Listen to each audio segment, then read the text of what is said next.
High বন্ধুরা, কেমন আছো সব? তো আগের এপিসোডে আমরা দেখেছিলাম অ্যামিউজিংলি একটা পরিত্যক্ত বিল্ডিং এ আটকে গেছে, সে তৃষার কাছে হেল্প চাইছে আর তৃষা সেই পরিত্যক্ত বিল্ডিংটা খোঁজার চেষ্টা করছে। আর এখান থেকেই শুরু হচ্ছে সেকেন্ড এপিসোড। কি? I am shocked. আমি চিৎকার শুনছি। ওমা, আবার কি হলো?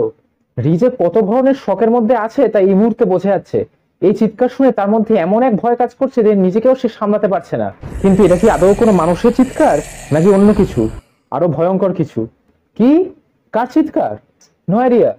রি এখানে পুরোপুরি তো হেল্পলেস, যেন তার কাছে কোনো উত্তর নেই, শুধু মিস্ট্রি আর ভয় ঘিরে রেখেছে। এই অজানা আতঙ্কের মাঝে সে নিজেকে যেন হারিয়ে ফেলছে। আর রি, তোকে বলছি কিছুতে এক্সপ্লেন কর। কিন্তু চিৎকার ছাড়া আমি শুনতে পাচ্ছি কেউ নিচতলায় মেঝে আছড়াচ্ছে, নখ দিয়ে, খুব বড় নখ। আমার খুব ভয় করছে। এই কথা শুনলে কেউই নিশ্চিন্তে থাকতে পারবে না। নখ দিয়ে মেঝে আছড়ানোর শব্দ, এটা যেন একটা লাইভ হরার শো এর বর্ণনা। রিয়ের ভয়ের কথা শুনে মনে হচ্ছে তারা যেন কোনো প্যারানর্মাল অ্যাক্টিভিটির মধ্যে পড়ে রয়েছে। তুই এটা কল্পনা করছিস মাত্র, কারণ তুই ভয় পেয়েছিস। তিশার এই বক্তব্যে এক ধরনের স্বাভাবিকতা আর যুক্তি অবশ্যই খুঁজে পাওয়া যায়।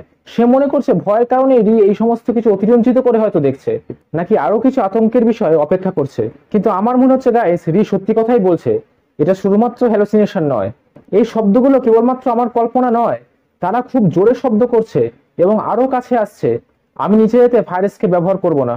যে কি হচ্ছে যে রিয়ের সাথে, এই শব্দ কি আসলে রিয়ের আশেপাশে ঘটছে নাকি রিয়ের মাথার মধ্যে কোনো হরার মুভি চলছে? না না, শব্দ শুনে যখন বোঝা যাচ্ছে বিপদ সামনেই, তখন ফায়ার পরিবর্তে অন্য কোনো পথ খোঁজাটাই বেটার অপশন। মানে তাহলে কি করবি?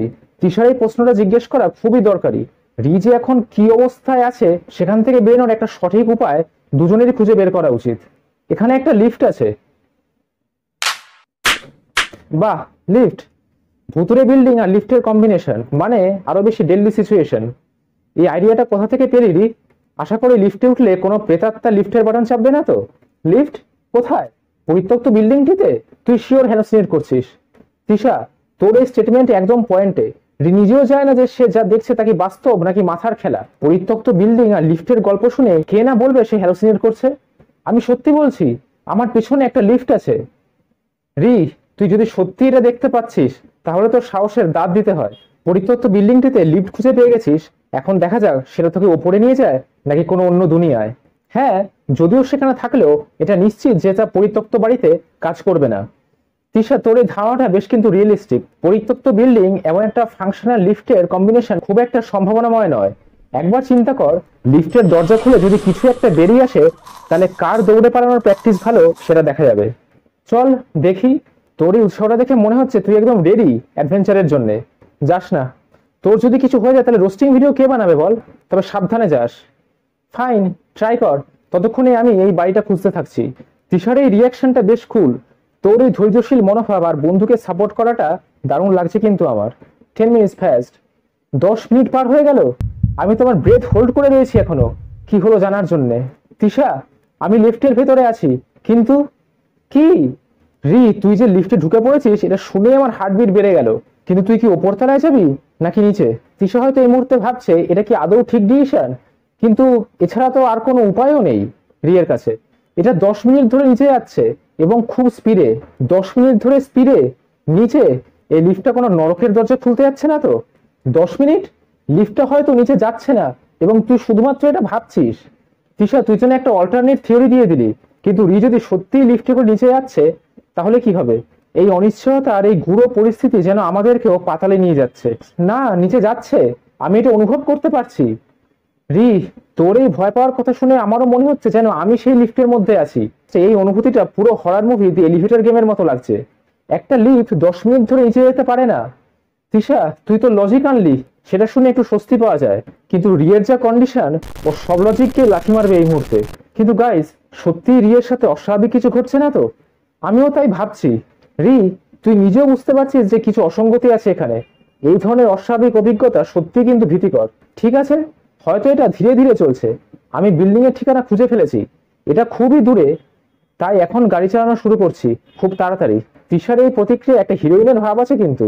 বন্ধুর জন্য এত দ্রুত অ্যাকশন নেওয়া এবং সমাধানের দিকে ছুটে চলা সত্যি প্রশংসনীয়। আমার ভয় করছে। তোর এই মুহূর্তে ভয় পাওয়া একদম স্বাভাবিক, কিন্তু তোর বন্ধু যেভাবে তোর পাশে দাঁড়িয়েছে সেটা তোর সবচেয়ে বড় শক্তি। প্লিজ তাড়াতাড়ি কর। রিয়ের এই আর্তনাদ শুনে মনে হচ্ছে যেন তার সময় থেমে গেছে, তিশাকে যেন তার শেষ আসার আলো বলে মনে হচ্ছে। এই অবস্থায় প্রতিটা সেকেন্ড যেন একটা যুগের মতো মনে হয়। এটা অসহ্যকর। এখানে কেউ চিৎকার করছে, অনেক জোরে শব্দ হচ্ছে। ভাই, তোর এই কথা শুনে আমার রক্ত হিম হয়ে আসছে রি। এরকম অবস্থা যদি আমার সাথে করতো আমি তো সালা পাগল হয়ে যেতাম। তোর কি মনে হয় রি, কিসের শব্দ সেটা? রি, তুই দাঁড়া, আমি জলদি সেখানে পৌঁছাবো। তিশা, তুই আসলেই একটা বন্ধুর মতো বন্ধু। তুই এই সময় তো যে এত সাহস আর রেসপন্সিবিলিটি দেখাচ্ছিস, এটা দেখে সত্যিই মনে হচ্ছে যে তোর মতো কিছু বন্ধু জীবনে দরকার, আলোর মতো। 20 মিনিটস ফাস্ট। আরো 20 মিনিট? তিশা, ইতিমধ্যে 20 মিনিট হয়ে গেছে। লিফটে নিচে যাচ্ছে, আমি পাগল হয়ে যাচ্ছি। শব্দগুলো আরো বেশি জোরে হচ্ছে। আমি আর পারছি না, আমার মাথা ফেটে যাবে এবার। রিয়ের এই কাকতি শুনে মনে হচ্ছে যেন সে একটা অজানা আতঙ্কের মাঝে পড়ে গেছে। মানে এই ধরনের ভয়ঙ্কর মুহূর্তে মানুষের মানসিক অবস্থা কতটা খারাপ হতে পারে সেটা ভাবাই যায় না। I call the police. Tisha, তোর এই সিদ্ধান্ত সত্যিই প্রশংসাযোগ্য। এই মুহূর্তে পুলিশের সাহায্য নেওয়া ছাড়া আর কোনো উপায় আমি তো দেখছি না। এই লিফটে এখন থেমে গেছে। যাক, এই কথা শুনে কিছুটা স্বস্তি পাওয়া গেলেও এই এপিসোডের শেষে এসে মনে হচ্ছে এই গল্পের আরো অনেক কিছু আছে যা এখনো হয়তো অজানা। এই থ্রিলারের পরের পর্বে কি ঘটবে সেটা ভেবেই ভয় আর উত্তেজনা বাড়ছে। তো চলো বন্ধুরা, আজকে এত পর্যন্তই থাক। ভিডিওটা যদি ভালো লাগে বেশি বেশি করে লাইক করো, শেয়ার করো। আর ফাইনাল এপিসোড খুব তাড়াতাড়ি আসছে, আর সেটা আরো ভয়ঙ্কর হতে চলেছে। চলো টাটা, সবাই খুব ভালো থেকো।